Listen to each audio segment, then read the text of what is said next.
हरे हरे कृष्णा। कैसे हो आप सभी लोग? आशा करती हूँ आप सभी परम मंगल में होगे, स्वस्थ होगे, अच्छे होगे। सबसे पहले आप सभी को देव प्रबोधनी एकादशी, देव उठनी एकादशी की अनंत और अनंत शुभकामनाएं। तो आज की वीडियो बहुत ज्यादा इंटरेस्टिंग है क्योंकि आज की वीडियो में मैं आप लोगों को बताने वाली हूँ जो आपके मन में संशय चल रहा है कि भाई देव उठनी एकादशी 1 तारीख की है, फिर हम लोग व्रत 2 तारीख को क्यों करें।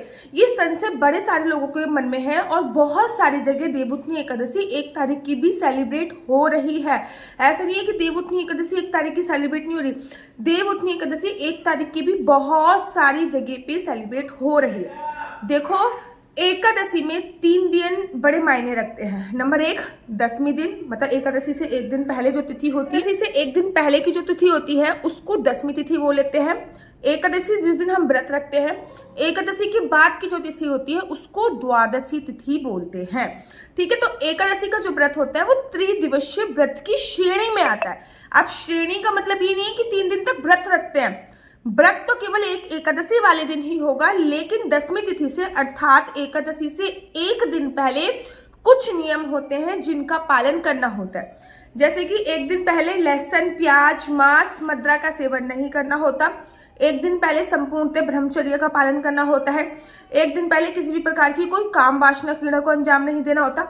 1 दिन पहले जैसे कि सूर्यास्त के बाद भोजन करने की मनाही होती है 1 दिन पहले। और मैं तो 1 दिन पहले से ही चावल की मनाही कर देती हूँ क्योंकि कभी कभी एकादशी 10वीं तिथि से प्रारंभ हो रही होती है, तो ऐसे में हमारे उदर में चावल का एक भी अन्न का एक भी दाना नहीं रहना चाहिए। सूर्यास्त के बाद भोजन करने की मनाही होती है और पृथ्वी शयन का नियम होता है। ये 10वीं तिथि के नियम होते हैं। उसके बाद एकादशी वाले दिन व्रत होता है, व्रत के अपने अलग नियम होते हैं। उसके बाद बात आती है द्वादशी पे। द्वादशी के भी कुछ नियम होते हैं, जैसे कि द्वादशी पे लहसुन, प्याज, मांस, मदिरा का सेवन नहीं करना। द्वादशी पे पृथ्वी शयन करना है, संपूर्ण ब्रह्मचर्य का पालन करना है, एक समय भोजन करने का नियम होता है, पृथ्वी शयन का नियम होता है। ये कुछ नियम आप लोगों के एकादशी वाले दिन जो होते हैं, एकादशी के जो होते हैं वो माने जाते हैं। अब बड़े सारे लोग कह रहे हैं कि जो एकादशी है वो 1 तारीख की पूरे दिन है। ठीक है, फिर हम 2 तारीख को भैया एकादशी का व्रत क्यों करें, जबकि 2 तारीख को तो सुबह सुबह 7:30 बजे एकादशी विश्राम हो जाते हैं कि भैया एकादशी तिथि का प्रारंभ कब होने वाला है और एकादशी तिथि का विश्राम कब होने वाला है। तो एकादशी तिथि का जो प्रारंभ हो रहा है वो 1 नवंबर को सुबह सुबह 9:11 पे हो रहा है। वहीं पे एकादशी तिथि का जो विश्राम होएगा वो 2 नवंबर को सुबह सुबह 7:30 बजे हो जाएगा। मतलब पूरे दिन की जो आपको एकादशी मिल रही है वो 1 तारीख की ही मिल रही है, जिसमें हमको चावल का सेवन नहीं करना। जो लोग ना केवल इसीलिए व्रत रखते हैं कि दीदी बस मुझे ये बता दो चावल कौन से दिन नहीं खाना, तो भैया 1 नवंबर को आपको चावल का सेवन नहीं करना। 1 नवंबर वाली जो एकादशी है उसमें चावल का सेवन नहीं करना, लेकिन फिर भी हम लोग 2 तारीख को व्रत रख रहे हैं। इस्कॉन टेम्पल में 2 तारीख को व्रत है, बाकी बहन जी के मंदिर में 2 तारीख को व्रत है, राधा माधव के मंदिर में 2 तारीख को व्रत है, गौड़े संप्रदाय में 2 तारीख को व्रत है, वृंदावन में 2 तारीख को व्रत है। 2 तारीख को व्रत क्यों है? क्योंकि अगर हम बात करें कि 1 तारीख को सुबह सुबह जब सूर्य निकलेगा, सूर्य निकलने का समय है 5:30 बजे के आसपास, 5 बजे मान लीजिए आप मोटा मोटा, ठीक है ना, पंचांग के अनुसार इतना ही है। जब सूर्य निकलेगा तो उस समय 10वीं तिथि होगी। ठीक है, और जब भी एकादशी 10वीं विंधा होती है, विंधा मतलब जब भी एकादशी में 10वीं का छेद हो जाता है, 10वीं बस लग ही जाती है, क्योंकि जब सूर्य उदय होगा तब 10वीं तिथि होगी और 9 बजे तक 10वीं तिथि रहने वाली है। 9 बजे के बाद एकादशी तिथि लगने वाली, समझ रहे हो ना आप? तो 9 बजे तक 10वीं तिथि रहने वाली है, 9 बजे के बाद एकादशी तिथि जो है वो लगेगी। तो ये 10वीं युक्त एकादशी हो गई या फिर 10वीं विंधा एकादशी हो गई। शास्त्रों में ऐसा वर्णन आया है, अगर हम एकादशी का व्रत रखते हैं तो हमें 1 एकादशी के व्रत रखने का फल प्राप्त होता ही होता है, लेकिन अगर हम द्वादशी विंधा एकादशी का व्रत रखते हैं, अर्थात द्वादशी केवल स्पर्श भी कर जाती है, एकादशी द्वादशी वाले दिन एकादशी केवल स्पर्श भी कर जाती है, तो उस एकादशी पर हमें व्रत रखने का बहुत फलों की प्राप्ति होती है। 100 एकादशी के व्रत रखने का फल प्राप्त होता है, ऐसा शास्त्रों में वर्णन है। अब शास्त्रों में ये भी बता है कि जो कौरवों की माता थी, माता गंधारी ने गलती से 10वीं युक्त एकादशी का व्रत रख लिया था। परिणाम स्वरूप उसके पूरे के 100 के 100 पुत्र थे, 100 के 100 पुत्रों से उनको अपना हाथ धोना पड़ा था। याद रखो बच्चों, दसवीं युक्त एकादशी जो होती है वो दोष युक्त एकादशी की श्रेणी में आती है। ऐसा बोला जाता है कि दसवीं युक्त एकादशी का व्रत रखने से राक्षसों को बल मिलता है, इसलिए हमें दसवीं युक्त एकादशी नहीं रखनी चाहिए। हम लोगों को द्वादशी युक्त एकादशी रखनी चाहिए। द्वादशी युक्त एकादशी भगवान श्री हरि विष्णु को बहुत ज्यादा प्रिय है। 1 तारीख को पूरे दिन की एकादशी है, ठीक है, लेकिन फिर भी हम 1 तारीख को व्रत ना रखकर केवल एकादशी इसीलिए देखते हैं। दीदी बस मुझे ये बता दो हमको चावल कौन से दिन नहीं खाना, तो डेफिनेटली बात है कि आपको जो चावल नहीं खाने वो 1 नवंबर को चावल नहीं खाने, क्योंकि 1 नवंबर को पूरे दिन की एकादशी है। और 2 तारीख को भी अगर आप अवॉइड कर सकते हैं तो बिल्कुल अवॉइड कीजिए। वैसे 2 तारीख को सुबह सुबह 7 बजे एकादशी तिथि खत्म हो जाएगी, मतलब 7:30 बजे आपकी एकादशी तिथि जो है वो विश्राम हो रही है। याद रखो जब हम 2 तारीख को 2 नवंबर को सूर्य उदय होगा, तब सूर्य उदय के साथ हमें कौन सी तिथि मिल रही है? एकादशी तिथि। कहते हैं सूर्य उदय से 1.5 घंटे तक जो तिथि विद्यमान रहती है वो द्वादशी युक्त अगर हो जाती है तो उसका व्रत रखने से हमें 100 एकादशी के व्रत रखने का फल प्राप्त होगा। श्री हरि विष्णु को एकादशी तिथि बहुत प्रिय है, और उसमें भी श्री हरि विष्णु को एकादशी तिथि के साथ साथ अगर द्वादशी भी हम लोग रखते हैं तो बहुत ज्यादा सर्वोत्तम फल की प्राप्ति हुई। अब 2 दिन भी ये व्रत रखा जा सकता है, ठीक है ना। बड़े सारे लोग ये भी इच्छुक होंगे कि हम 2 दिन व्रत रख सकते हैं। भैया बहुत बड़ी एकादशी है, समझ रहे हो ना आप। भगवान श्री हरि विष्णु योग निद्रा में थे। योग निद्रा से 4 महीने के बाद भगवान श्री हरि विष्णु जागृत अवस्था में आएंगे, देव उठाए जाएंगे। और जब श्री हरि विष्णु जागृत अवस्था में आते हैं उनके बाद सबसे पहले वो अपनी प्राण बल्लभा प्राण प्रिय वृंदा जी के दर्शन करते हैं। तो उस दिन तुलसी विवाह होता है, सभी मांगलिक कार्य। तो बहुत बड़ी एकादशी है। जितना ज्यादा पूजा अर्चना वंदना व्रत इत्यादि ध्यान तप कर सकते हो उतना ज्यादा कर सकते हो। 1 नवंबर को भी व्रत रख सकते हो, आप चाहो तो 2 नवंबर को भी व्रत रख सकते हो। लेकिन अगर शरीर में इतना सामर्थ्य नहीं है, if you are pregnant, if you are sick, अगर आप बीमार हो, अगर आप गर्भवती हो, तो दोनों में से कौन से दिन व्रत रखना सर्वोत्तम होगा? दोनों में से 2 नवंबर को व्रत रखना सर्वोत्तम होगा।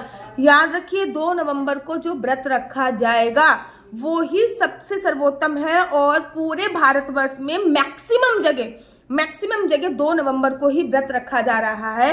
तो मेरी तरफ से आप 1 तारीख को और 2 तारीख को दोनों दिन व्रत रख सकते हो, लेकिन दोनों में से अगर चॉइस करने मिले तो आप 2 तारीख को व्रत रखिए। याद रखिए अगर आप 1 तारीख को व्रत रखते भी हो ना, तो आपको जो व्रत का पारण करना है वो हरिवासन समय निकलने के बाद करना होता है, ठीक है ना।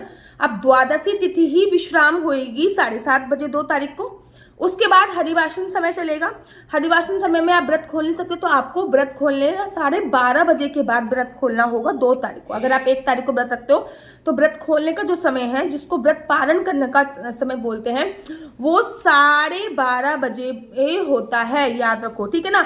अब जब 12:30 बजे आप अपना व्रत खोलोगे तो वैसे भी आधे दिन का व्रत हो जाएगा। तो इससे अच्छा है आप 2 नवंबर को व्रत रख लो, सबसे सर्वोत्तम वो ही रहने वाला है।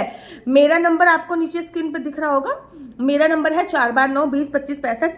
I repeat again 4/9-20-25-65। आपका बच्चा जॉब करेगा या बिजनेस करेगा? बिजनेस करेगा तो किस फील्ड में बिजनेस करेगा? जॉब करेगा तो किस सेक्टर में जॉब करेगा? क्या है आपके बच्चे का लकी नंबर? क्या है आपके बच्चे का लकी कलर? क्या कुंडली में राजयोग है या नहीं है? कुंडली में संतान प्राप्ति का योग है या नहीं है? कुंडली के अनुसार आपके बच्चों को किस फील्ड में करियर बनाना चाहिए? क्या सरकारी नौकरी लगने की संभावना है? विदेश जाने की संभावना? बिजनेस चलते चलते रुक गया है? आपकी शादी नहीं हो रही, संतान प्राप्ति नहीं हुई? सभी जानकारी आप मेरे से कुंडली के माध्यम से प्राप्त कर सकते हो। याद रखिए कुंडली देखना बिल्कुल भी फ्री नहीं है, कुंडली देखने के थोड़े से चार्जेस है। राधे राधे, हरे कृष्णा। तो आप लोगों के लिए ये एकादशी स्पेशल पैकेज आ चुका है, और इस एकादशी स्पेशल पैकेज का आप लोगों को लाभ उठाना है। बहुत ही सस्ता पैकेज है। और इस एकादशी पैकेज में आपको क्या क्या मिल रहा है? सबसे पहले आपको ये एकादशी की पुस्तक मेरे, ये देखिए, ये है एकादशी की पुस्तक जो आपको मिल रही है। एकादशी की पुस्तक, इसमें सारी एकादशी की कथाएं लिखी हुई है।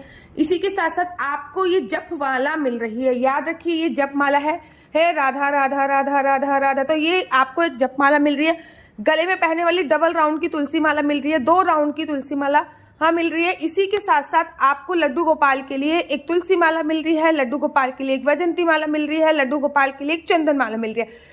3 चीजें आपको लड्डू गोपाल के लिए मिल रही है। इसी के साथ साथ लड्डू गोपाल के लिए आपको इत्र मिल रहा है, कोई भी इत्र आपको मिल सकता है। उसी के साथ साथ लड्डू गोपाल के लिए अष्टगंधा तिलक आपको मिल रहा है और 365 बत्ती का जो है वो बंडल मिल रहा है। साथ ही के साथ शनिदेव की कृपा आप पे ना पड़े, उनकी क्रूर दृष्टि आप पे ना पड़े, तो आपको एक ये भी मिल रही है शनिदेव की अंगूठी।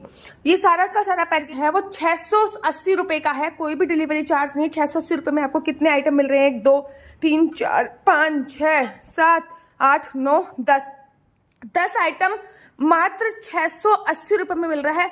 अगर मैं एक एक आइटम की बात करूं तो बड़ा बड़ा महंगा पड़ता है, आप लोगों को पता है। ये जो जप माला है इसका ही प्राइस 344 रुपए है। गले में पहनने वाली जो माला है इसका प्राइस 150 रुपए, 500 रुपए का तो ये दोनों ही हो जाता है। आपको सोचिए 680 रुपए और फ्री डिलीवरी चार्ज के साथ इतना सारा आइटम मिल रहा है। 100 रुपए का तो आपका इत्र ही पड़ जाता है, 60 रुपए की आपकी ये माला पड़ जाती है, तो बहुत ही महंगा। अगर एक एक करके खरीदते तो बहुत ही महंगा पड़ता है। 680 रुपए विद फ्री डिलीवरी चार्ज के साथ इन 10 आइटम को बुक कर लीजिए। और एकादशी की बहुत राधे राधे, हरे कृष्णा। तो यहाँ पे हम आप लोगों के लिए लेके आए हैं असली तुलसी माला। विभिन्न प्रकार की हमारे पास असली तुलसी माला है। 30 रुपए से प्रारंभ होकर हमारे पास 1100 रुपए तक की तुलसी माला है। जप माला है, गले में पहनने वाली तुलसी माला है, 1 राउंड की तुलसी माला है, 2 राउंड की तुलसी माला है, 10 साल तक चलने वाली तुलसी माला है, और डबल राउंड की तुलसी माला है, 3 राउंड की तुलसी माला है, गांठ वाली जपने वाली माला है, बिना गांठ की जपने वाली माला है, राधा नाम के लॉकेट वाली माला है, और लैब सर्टिफिकेट द्वारा प्रमाणित तुलसी माला है, जिसमें हम आपको लैब का सर्टिफिकेट देंगे कि ये असली है या नकली है। बहुत सारी तुलसी मालाएं हम आपके लिए लेके आए हैं। न केवल हम आपके लिए तुलसी माला का कलेक्शन लेके आए हैं, अपितु लड्डू गोपाल की असली तुलसी माला जिसपे राधा नाम का लॉकेट है, लड्डू गोपाल के लिए वैजंती माला, लड्डू गोपाल के लिए चंदन माला भी हम लोगों के लिए लेके आए हैं। और लड्डू गोपाल की तीनों माला का सेट है, तुलसी माला, चंदन माला और वैजंती माला का सेट भी लेके आए हैं। साथ ही के साथ हम आपके लिए रुद्राक्ष के असली ब्रेसलेट, पानी में डालने वाला रुद्राक्ष, 1 मुखी रुद्राक्ष से लेकर 14 मुखी रुद्राक्ष तक हमारे पास सारे लैब टेस्टेड रुद्राक्ष अवेलेबल हैं। आप हमसे ओरिजिनल रुद्राक्ष मंगा सकते हैं। ना केवल हमारे पास रुद्राक्ष अवेलेबल है, अपितु हमारे पास कानों में पहनने वाले राधा नाम के असली तुलसी के इयरिंग्स भी उपलब्ध हैं, जो कि अलग अलग डिजाइन, अलग अलग तरीके से आप लोगों को प्राप्त हो जाएंगे। ये राधा नाम के असली तुलसी के कानों के इयरिंग्स हैं और इसमें बहुत सारी वैरायटी हमारे पास उपलब्ध है। आप जल्दी से जो नीचे नंबर दिया गया है उस पर संपर्क करके अपनी चॉइस से कोई भी राधा नाम के इयरिंग्स अपने लिए ले सकते हैं। उनके प्राइस बहुत ही सस्ते हैं। 150 रुपये से फ्री हो 150 रुपये से स्टार्ट होकर मात्र 200 रुपये तक है। और ये है राधा रानी और भगवान श्री कृष्ण जी के चरण, जो आपको अपने मंदिर में जरूर और जरूर विभिन्न प्रकार की अलग अलग तुलसी मालाएं आप लोगों के लिए उपलब्ध है। 30 रुपये से प्रारंभ होकर 1300 रुपये तक की तुलसी मालाएं आप लोगों के लिए उपलब्ध है। हम आप लोगों के लिए लेके आए हैं श्रीधाम वृंदावन की रज, 8 प्रकार की रज इसमें उपलब्ध है। न केवल एक सेवा कुंज की, निधि कुंज की, ललिता कुंड की, राधा कुंड की, कृष्ण कुंड की, निधि वन की, यमुना जी की, 8 जगह की ब्रज रज इसमें आपको उपलब्ध हो जाएगी। ऑर्डर जल्दी से जल्दी नीचे दिए गए नंबर पर करिए, हमारे पास लिमिटेड स्टॉक है। राधे राधे। और इस नंबर पे मुझसे किसी भी प्रकार से कोई भी क्वेश्चन आंसर पूछने के लिए बच्चों फोन मत कीजिएगा, बिकॉज ऑफ द रीजन ये नंबर केवल और केवल मैंने कुंडली दिखाने के लिए दिया हुआ है। अगर आपको मेरी वीडियो अच्छी लगती है तो आप अपना यूट्यूब चैनल हरि बोल को लाइक शेयर सब्सक्राइब करना बिल्कुल भी मत भूलिए। तब तक के लिए मुझे दीजिए इजाजत। राधे राधे, हरे कृष्णा, हरि